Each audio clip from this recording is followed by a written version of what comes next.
आज हम जिस डेवलपमेंट को डिकोड करने जा रहे हैं वो सिर्फ अखबार के एक पन्ने की खबर नहीं है। यह एक ऐसा स्ट्रेटेजिक शिफ्ट है जिसने ग्लोबल डिफेंस सप्लाई चेन में एक ज़बरदस्त हलचल पैदा कर दी है। इंडिया के डिफेंस मिनिस्टर राजनाथ सिंह ने अभी हाल ही में एक ऐसा ऑफिशियल डाटा सामने रखा है जिसे देखकर दुनिया के बड़े बड़े मिलिट्री थिंक टैंक्स अपनी रिपोर्ट्स दोबारा लिखने पर मजबूर हो गए हैं। पिछले 12 सालों के अंदर भारत का डिफेंस एक्सपोर्ट 686 करोड़ रुपए से उछलकर सीधा 39,000 करोड़ रुपए के ऐतिहासिक आंकड़े को पार कर गया है। दोस्तों, बड़ी बात तो ये है कि इसी फाइनेंशियल ईयर के प्रोजेक्शन बताते हैं कि डिफेंस एक्सपोर्ट्स में 62% की सीधा छलांग देखने को मिली है। मतलब दोस्तों, चाइना, पाकिस्तान और ओल्ड आर्म्स मार्केट वाले देश भारत की नई पोजीशनिंग को अंडर एस्टिमेट कर रहे थे, लेकिन इंडिया अब उस मार्केट में एंट्री कर रहा है जहां पहले अमेरिका, रसिया, फ्रांस, इजराइल जैसे खिलाड़ी रूल सेट कर रहे थे। और दोस्तों, यहीं से सवाल क्रिएट होता है कि भारत ने बिना शोर मचाए ग्लोबल पावर गेम में कैसे बहुत बड़ा मूव कर दिया है, और इस पूरे वेपन्स और टेक्नोलॉजी के खेल में भारत को असली फ़ायदा कहाँ, कैसे और कब मिलने वाला है। यह खबर सिर्फ पैसों की नहीं है, यह खबर इस बात की है कि भारत आखिर बेच क्या रहा है, और उससे भी ज़्यादा इम्पॉर्टेंट बात यह है कि भारत के हथियार खरीद कौन रहा है। जिस देश को दुनिया दशकों तक दुनिया का सबसे बड़ा आर्म्स इंपोर्टर मानती थी, वो देश आज दुनिया के सबसे सेंसिटिव कॉन्फ्लिक्ट जोन्स के आसपास अपने वेपन्स डिप्लॉय कर रहा है। दोस्तों, मामले को थोड़ा पीछे से समझते हैं ताकि आपको उस पूरी स्ट्रेटजी का कॉन्टेक्स्ट बिल्कुल आसान भाषा में समझ आ जाए। एक वक्त था जब भारत अपने मिलिट्री की छोटी से छोटी ज़रूरत के लिए फॉरेन ओरिजिनल इक्विपमेंट मैन्युफैक्चरर्स यानी विदेशी कंपनियों पर डिपेंड करता था। 2014 के आसपास भारत का डोमेस्टिक डिफेंस प्रोडक्शन सिर्फ 46,000 करोड़ रुपए के करीब था। हमारी सेनाओं को हथियारों के लिए लंबा इंतजार करना पड़ता था, फॉरेन एक्सचेंज बाहर जाता था, और सबसे बड़ी बात, क्राइसिस के समय सप्लाई रुकने का एक बहुत बड़ा सिक्योरिटी थ्रेट हमेशा बना रहता था। दोस्तों, यहीं पर तस्वीर बदलती है। आज के समय में भारत का domestic defence production 1.78 lakh crore रुपए को पार कर चुका है।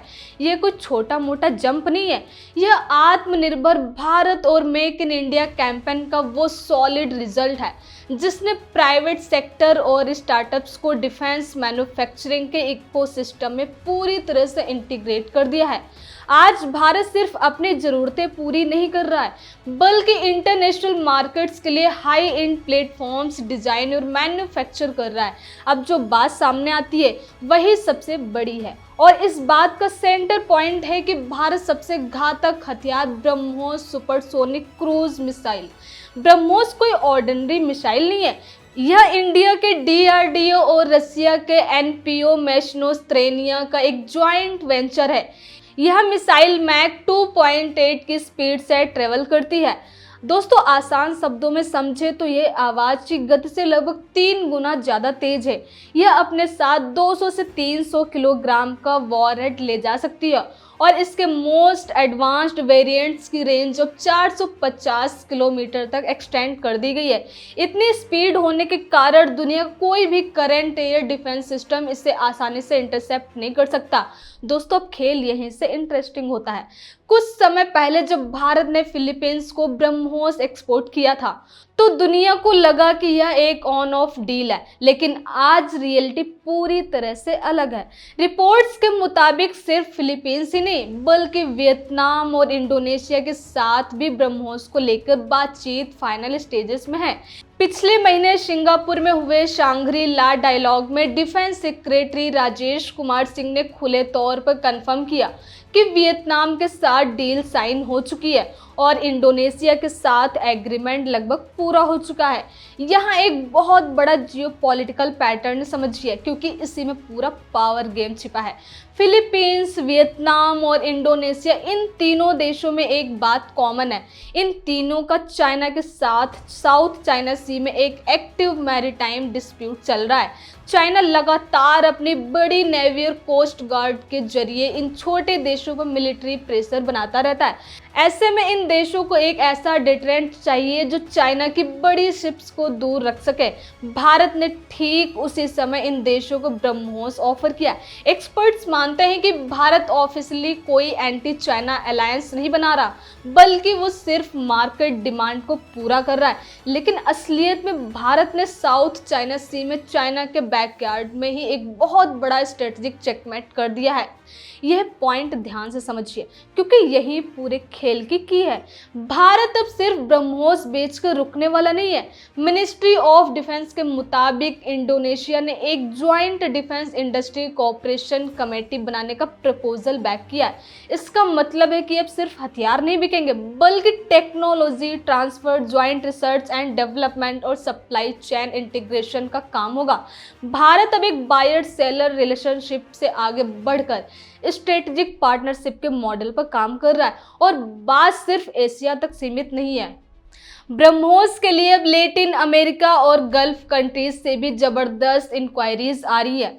Saudi Arabia, Egypt, Thailand, Brazil और चिली जैसे देश इस मिसाइल सिस्टम को एक्वायर करने में गहरी दिलचस्पी दिखा रहे हैं। लेकिन इस पूरी कहानी का सबसे बड़ा मास्टर स्ट्रोक आ रहा है मिडिल ईस्ट से। यूनाइटेड अरब अमीरात यानी यूएई के साथ भारत की बातचीत बहुत एडवांस्ड स्टेज में पहुंच चुकी है। अगर यह डील फाइनल होती है तो यह ब्रह्मोस के गल्फ रीजन में पहली डायरेक्ट एंट्री होगी। दशकों तक गल्फ कंट्रीज अपने डिफेंस सिस्टम्स के लिए पूरी तरह से अमेरिका और यूरोप पर डिपेंड करते थे, लेकिन बदलते ग्लोबल डायनामिक्स में यूएई भारत को एक ट्रस्टेड डिफेंस पार्टनर के तौर पर देख रहा है।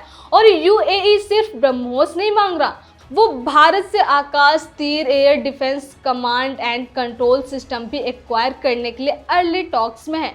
आकाश तीर को भारत इलेक्ट्रॉनिक्स लिमिटेड यानी बीईएल और इंडियन आर्मी ने मिलकर डेवलप किया है। यह सिस्टम आसमान में होने वाली किसी भी हलचल को ट्रैक करने और एनिमी थ्रेट्स को न्यूट्रलाइज करने के लिए एक कंप्लीट सिचुएशनल अवेयरनेस प्रोवाइड करता है।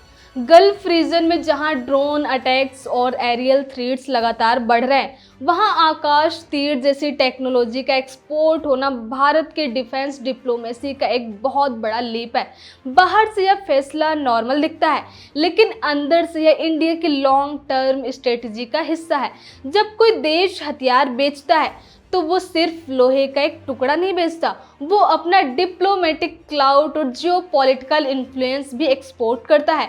भारत अब प्रिसीजली यही कर रहा है। भारत एक इंस्टीट्यूशनल इंफ्रास्ट्रक्चर डेवलप कर रहा है ताकि वो एक लॉन्ग टर्म आर्म्स सप्लायर बन सके। इसमें वेपन्स के डिलीवरी के बाद लाइफ साइकिल सपोर्ट सिस्टम और एंड यूज मॉनिटरिंग शामिल है। इसका सीधा मतलब यह है कि भारत अब इंटरनेशनल लेवल पर डिप्लोमेटिक स्ट्रेंथ गैदर कर रहा है, ताकि कल को अगर इंपोर्टिंग नेशंस युद्ध के मैदान में भारत के हथियारों का इस्तेमाल करते हैं तो भारत ग्लोबल प्रेशर और कॉन्सिक्वेंस को आसानी से मैनेज कर सके।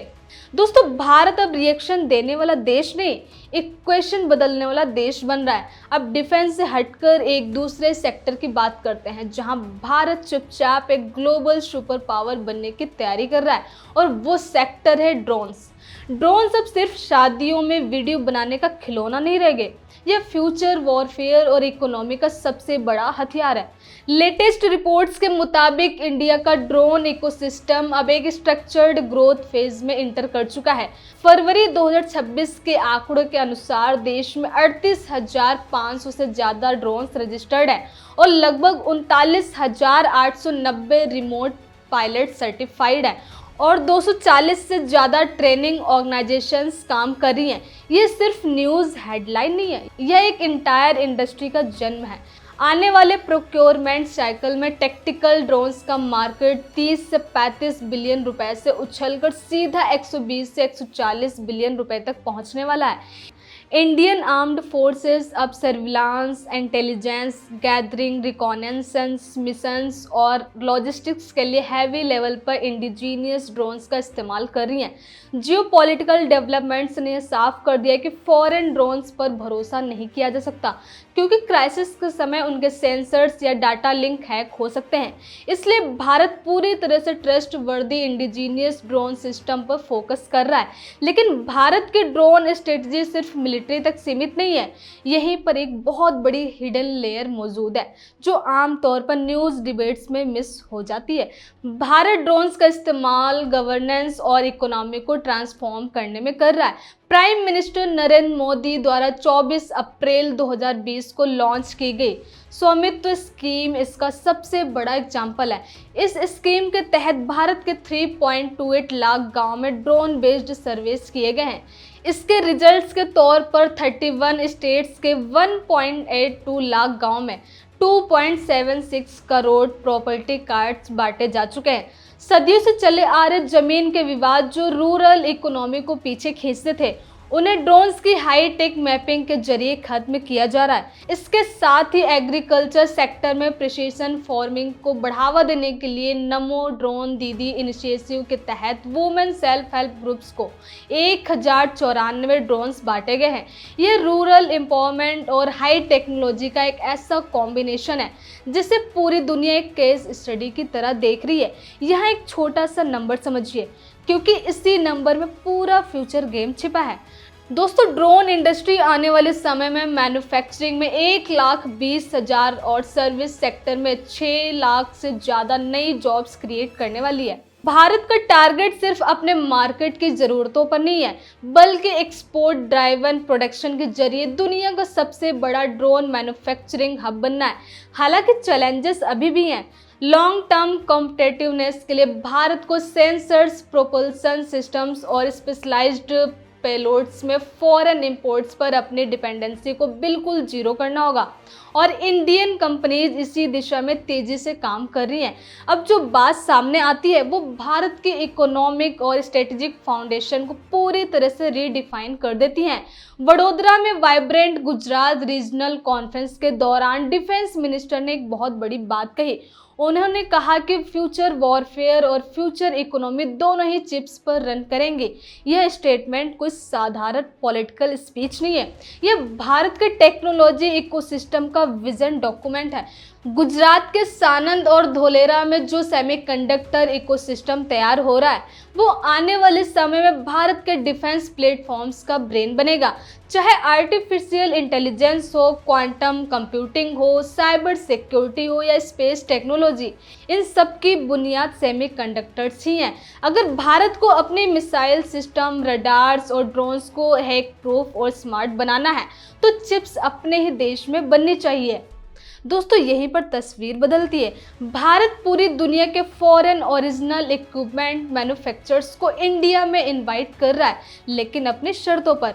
फॉरेन कंपनीज का वेलकम है, लेकिन उन्हें टेक्नोलॉजी ट्रांसफ़र करनी होगी और ज्वाइंट वेंचर्स बनाने होंगे। भारत का सीधा मैंडेट है, मैन्युफैक्चरिंग इंडिया में होगी, कैपेबिलिटीज़ इंडिया में बिल्ड होंगी और असली फ़ायदा भारत के लोगों और इंडियन सोल को मिलेगा। भारत आइसोलेशनिस्ट इकोनॉमी नहीं बन रहा, बल्कि वो ग्लोबल सप्लाई चेन का एक ऐसा इररिप्लेसेबल हिस्सा बन रहा है जिसे कोई बाईपास नहीं कर सकता।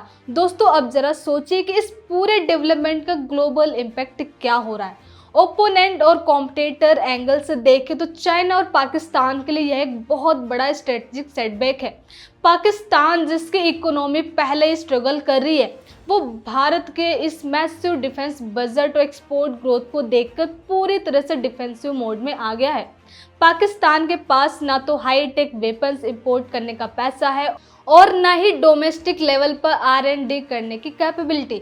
दूसरी तरफ चाइना, जो पूरे एशिया को अपने सस्ते हथियारों से कंट्रोल करना चाहता था, उसे अब इंडिया से डायरेक्ट कंपटीशन मिल रहा है। जब साउथ ईस्ट एशिया के देश भारत से ब्रह्मोस खरीदते हैं तो वो सिर्फ हथियार नहीं खरीदते, वो चाइना के खिलाफ भारत के कॉन्फिडेंट स्टैंस को भी अडॉप्ट करते हैं। आम आदमी को यह बात क्यों समझनी चाहिए? क्योंकि ये सिर्फ बॉर्डर्स पर लड़ने वाली सेनाओं की बात नहीं है।